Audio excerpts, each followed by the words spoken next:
evening, everyone. I'm Robert Smythe, Executive Director of the Hippogriffs History Channel here in London, England. Here I am in front of a replica of the 1607 Godspeed that took the original 104 settlers from Great Britain to North America, thus creating the prelude to the United States of America. In this series of documentaries about antebellum United States 1812 to 1861, I have the pleasure of introducing 14 distinguished scholars who are experts in this field of American history, all from some of the most prestigious universities in the world. In this episode, I'd like to introduce a powerhouse in the discipline of Southern U.S. agriculture and its effects on the national economy, the Honourable Professor Henry Line. Amongst his many publications are the Organization of American Historians Prize winner, Children of Wealth on the Southern Plantations, and Women's Roles in Agriculture during the 1800s. I will now leave you in his capable hands to discuss life as a Southern plantation owner's wife and child in antebellum United States.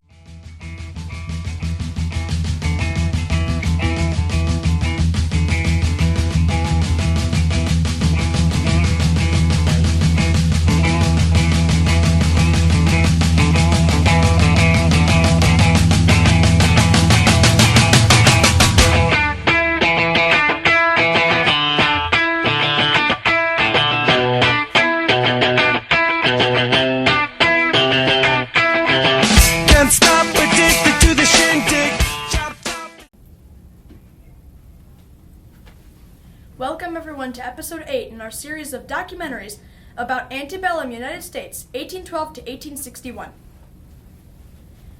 In the previous presentations, we discussed life as a northern factory owner, life as a northern factory worker, life in the rural north, life as a woman and child in the north, life as a new immigrant in the north, life as a Chinese immigrant in the west, and life as a southern plantation owner. I am Professor Henry Line, a scholar of history from Illinois' Northwestern University, and I am now going to discuss life as a southern plantation owner's wife and child.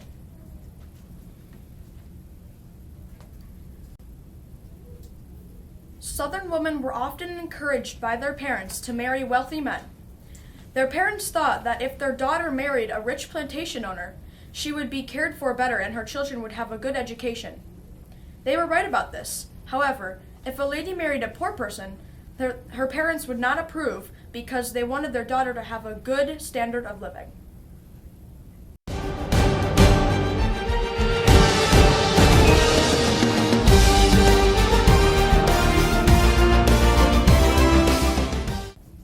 A plantation was a large farmed area where crops were grown for profit.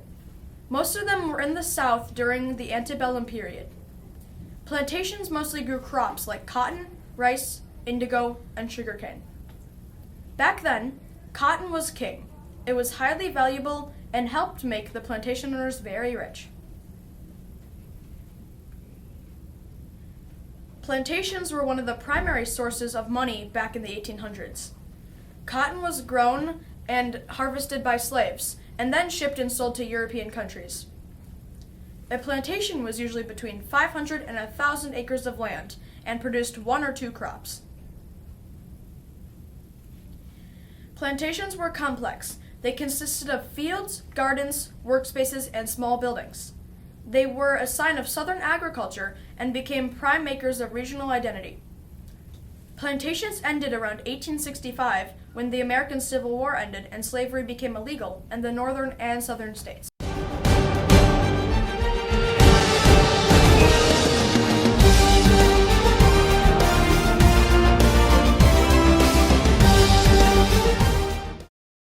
The plantation owners were typically wealthy landowners and owned large plots of land and used slaves' labor to cultivate crops like tobacco, cotton, and sugarcane. They were often members of the upper class and had significant political and economic power in their communities. While some plantation owners treated their slaves kindly, many others were notoriously cruel and abusive, subjecting their workers to harsh conditions and punishing them severely for minor infractions. Despite the brutality of the system, many plantation owners became extremely wealthy and influential, and their legacy can still be seen in many parts of the United States today. While white women and children were often kept away from the fields where slaves worked.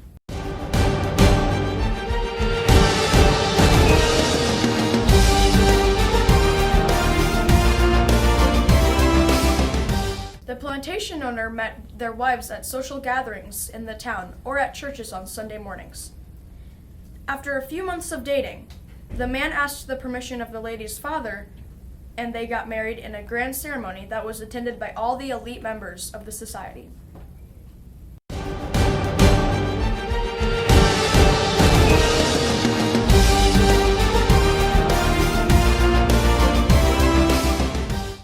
In the 1800s, having children was considered essential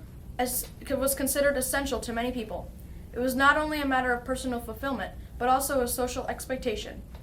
Having children was seen as a duty to one's family and community because it ensured the continuity of one's lineage and provided a workforce for the agricultural sectors.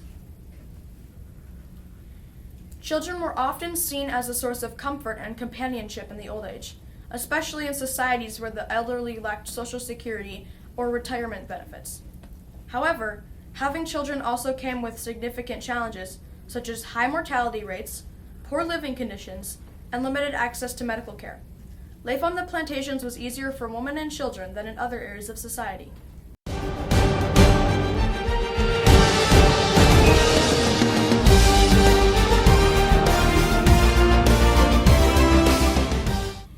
The wife and children of a southern plantation owner had tasks too.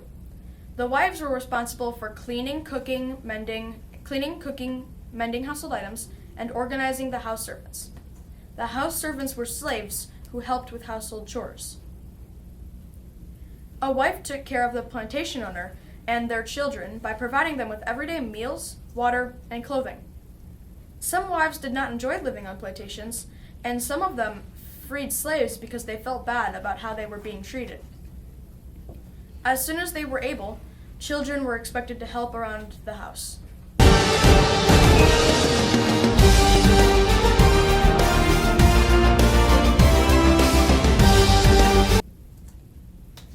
In the 1800s, children were primarily educated in one-room schoolhouses.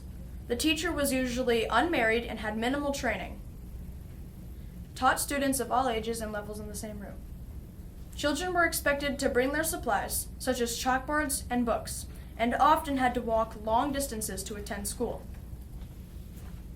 Education was seen as a privilege for those who could afford it, and children from poorer families were often unable to attend school regularly due to the need to work and contribute to the family income.